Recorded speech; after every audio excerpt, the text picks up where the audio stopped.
So nothing, unfortunately, in glaucoma works perfectly forever. So someone always needs continued treatment. A lot of these treatments will last forever, but some things don't. So for example, the laser procedure typically works for multiple years, but typically the SLT laser procedure, when it wears off, that one can be repeated. In people who receive an eye stent, that is more of a long-term treatment with letting flow through their eye's natural drain work better long-term.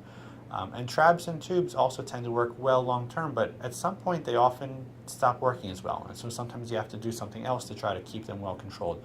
And that might be starting an additional eye drop, that might be revising a prior surgery. It depends on the patient. A lot of times I'm thinking along the lines of 5 or 10 years out, what are the chances of it still working well? But it really, obviously, if you have someone who's younger and needs a long term, if someone has 40 years left to live, I'm thinking about that also. But one of the things with all these types of procedures is they tend not to last forever. So a lot of the times you're trying to think, how do I maintain the vision as good as possible long term, but knowing if it stops working, what am I going to do next? So you're always thinking ahead of what's the next step if necessary.